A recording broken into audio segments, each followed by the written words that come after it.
Netherlands से Boston से मुंबई और अब आपके फोन तक। चलिए म्यूचुअल फंड की कहानी शुरू करते हैं। हम लेकर आए एक नई series for investors, mutual fund 2.0 simplified by insights. इस सीरीज में हम बात करेंगे वो सभी चीजों की जो आपने कहीं नहीं सुनी। History, hidden facts, digitalization, risk, taxation और बहुत कुछ। तो सीट बेल्ट बांध लो दोस्तों, क्योंकि आज हम टाइम ट्रेवल करने वाले हैं 18वीं सेंचुरी से लेकर 75 लाख करोड़ की म्यूचुअल फंड इंडस्ट्री तक। चलिए शुरू करते हैं कहानी से। सोचो 1772-73 एम्स्टर्डम में फाइनेंशियल क्राइसिस चल रहा है। लोग परेशान थे क्योंकि ब्रिटिश एम्पायर के टेक ओवर की वजह से डच करेंसी में जो ट्रेड हो रहे थे अब वो पाउंड्स पर स्विच हो गए।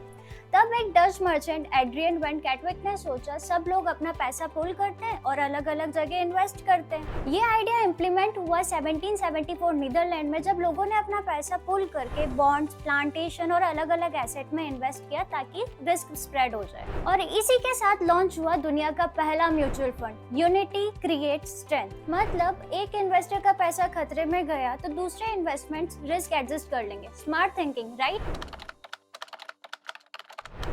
अब चलते हैं 1924 बॉस्टन यूएसए में। यहाँ बना MIT, दुनिया का पहला ओपन एंडेड म्यूचुअल फंड। मतलब इन्वेस्टर कुड बाय और redeem share any time with anybody. 1970s में आए index fund, introduced by Wells Fargo, और फिर जॉन वॉगले ने इन्हें पॉपुलर बनाया। Low cost market wide investment, और ये ही बन गया मॉडर्न म्यूचुअल फंड का फाउंडेशन, जिसपे आज पूरी दुनिया टिकी है।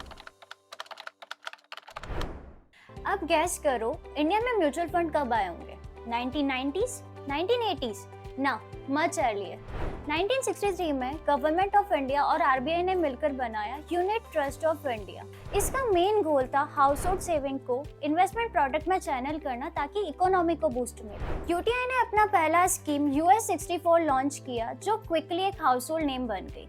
This was the first hybrid balance fund. मतलब ये फंड इन्वेस्ट कर रहा था इक्विटी डेट दोनों में, जिससे स्टेबल रिटर्न मिले। जैसे जैसे म्यूचुअल फंड इंडस्ट्री ग्रो हुई, उसकी परफॉर्मेंस मेजर करना भी जरूरी हो गया। इंडिया को उसका first benchmark BSE Sensex 1980s में मिला, जिसका यूज UTI मास्टर शेयर, जो एक प्योर इक्विटी फंड था, उसको मेजर करने के लिए किया गया। अब अर्ली स्कीम जैसे US 64 का कंपैरिजन इनफॉर्मल था, क्योंकि investor were comparing it against FDs। तो 1990s में सेबी ने फॉर्मल बेंचमार्किंग इंट्रोड्यूस किया। उसके बाद निफ्टी 50 एक स्टैंडर्ड बन गया। 1987 में SBI, कैन बैंक, LIC जैसे पब्लिक प्लेयर भी इंडस्ट्री में आए। एक्चुअल प्राइवेटाइजेशन 1993 के बाद स्टार्ट हुआ, जब कोठारी पार्टनर ने अपना ब्लू चिप और प्राइमर फंड लॉन्च किया। म्यूचुअल फंड एक ट्रस्ट स्ट्रक्चर होता है जिसमें है 3 मेन पिलर। स्पॉन्सर, पेरेंट जैसा जो फंड इनिशिएट करता है, ट्रस्टीज और बोर्ड ऑफ ट्रस्टीज जो इन्वेस्टर के फिड्यूशियरी गार्डियन होते हैं, जो इंश्योर करते हैं AMC के डिसीजन इन्वेस्टर्स के फेवर में रहे।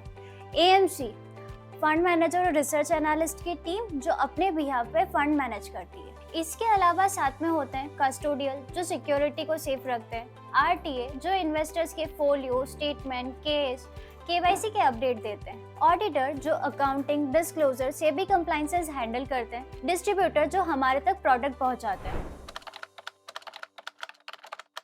शुरुआत में पूरी इंडस्ट्री का साइज था सिर्फ 100 करोड़। सोचो 100 करोड़ से लेकर 2025 पे हम पहुंच गए 75 लाख करोड़ के AUM पे। और इंटरेस्टिंगली स्टेट्स तो देखो, आज का youth age between 18 to 30 years बन गए हैं सबसे बड़े कंट्रीब्यूटर। अराउंड 48% इक्विटी और SIP का फ्लो भी यहीं से आ रहा है। विमेन इन्वेस्टर्स भी एक्टिवली पार्टिसिपेट कर रहे हैं। 25% कंट्रीब्यूशन इन्हीं का है। अब इन्वेस्टिंग सिर्फ मेट्रो सिटीज तक ही लिमिटेड नहीं है, बियॉन्ड बिग 30 सिटीज भी अब फास्टली ग्रो कर रहे हैं।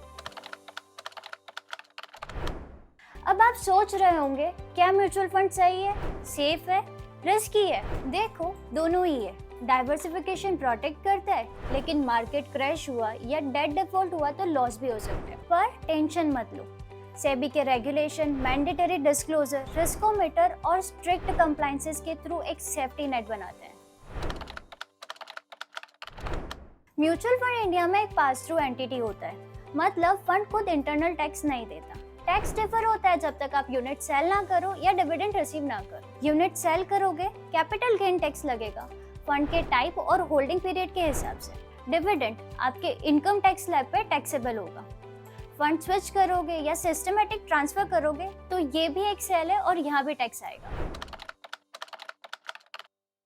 2010 के बाद डिजिटलाइजेशन ने पूरी इंडस्ट्री को बदल दिया। एमएफ यूटिलिटीज और मोबाइल ऐप ने इन्वेस्टिंग को पेपरलेस और इंस्टेंट बनाया। डायरेक्ट प्लान्स ने कॉस्ट कम कर दी और एसआईपी भी बूस्ट हुई है। एनआरआई पार्टिसिपेशन भी इंक्रीज हुआ है। बाय 2025 50% ट्रांजैक्शन डिजिटल हो गए। रूरल और यंगर इन्वेस्टर्स के लिए इन्वेस्टिंग इजी बन गया। सो फ्रेंड्स, ये थी कहानी म्यूचुअल फंड की।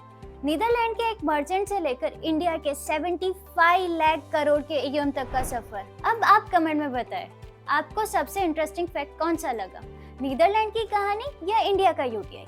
अगले एपिसोड में हम लेकर आ रहे हैं एक और important topic, type of mutual fund and उनका टैक्सेशन। ये आपको हेल्प करेगा चूज करने में कौन सा फंड आपके गोल के सही अलाइन है और टैक्स के पर्सपेक्टिव से स्मार्टर डिसीजन कैसे ले सकते। अगर आपको वीडियो पसंद आया तो लाइक, शेयर, सब्सक्राइब करना ना भूलना। मिलते हैं अगले एपिसोड में only on mutual fund 2.0 simplified by insights.